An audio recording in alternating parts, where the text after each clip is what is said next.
திருப்பதியில் அந்த காலத்தில் ராமானுஜர் வாழ்ந்த காலத்தில் இந்த பிரம்மோத்சவம் திருவிழா இதெல்லாம் நடக்கணும்னா என்ன பண்ணாங்களாம், பெருமாளை பாதுகாப்பாக ஒரு பல்லக்கில் எழுந்தருளை பண்ணி மேலே திருப்பதியிலேருந்து திருச்சானூருக்கு அழைச்சிட்டு வந்துடுவாங்களாம்.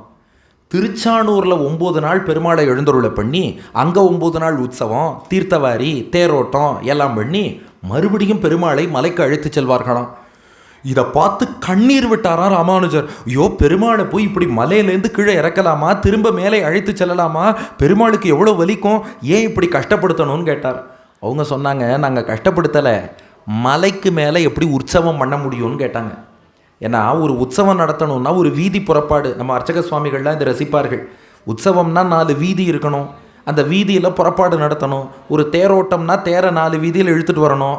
அங்கே பார்த்தா திருவேங்கட மலைங்கிறது காடு மேடு மலை கல் முள் நிறைந்த பகுதி. இதில் எங்கேருந்து தேரோட்டம் நடத்துறது, தேர் எப்படி போகும்னு நினச்சி பாருங்கள். நம்ம ஸ்பீட் பிரேக்கரில் போகிற வண்டி மாதிரி போகும். திருப்பதியில் எப்படி தேரோட்டம் நடத்த முடியும், எல்லாம் மலையாக இருக்கிறதே என்று சொன்னார்கள். முன்பு துருமகுட்டாரன்னு ஒரு பக்தர் இருந்தாராம். அந்த துருமகுட்டாரன்கிறவர் ஒரு சில பகுதிகளை மட்டும் சமன் செய்து அங்கே அர்ச்சகர்கள் கைங்கரியம் பண்ணுறவங்க தங்கிறதுக்கு வீடு அமைச்சுட்டார். மற்றபடி மலை முழுக்க வெறும் பாறைகளாக தான் இருக்குது. இதில் எப்படி உற்சவம் பண்ணுறதுன்னு கேட்டாங்க. ராமானுஜர் பார்த்தார், அது தப்பு. அந்த பகுதியை ஆண்ட யாதவராஜன், அவனுடைய சபையில் தான் ராமானுஜர் வாதம் செய்தார், திருப்பதியில் உள்ளவர் பெருமாள்னு. அவன் ராமானுஜருக்கு சிஷ்யனாயிட்டான் அந்த ராஜா. அந்த ராஜாவை கொண்டு ராமானுஜர் என்ன பண்ணாராம், 4 வீதிகளையும் சீரமைத்தாராம். இது ஒன்றும் பிரச்சனை இல்லை, ராஜா நினச்சா இது செய்ய முடியும். 4 வீதிகளையும் சீரமைத்து இதுக்காக பெருமாளை கீழே திருப்பதி வரைக்கும்லாம் அழைச்சின்னு போகக்கூடாது.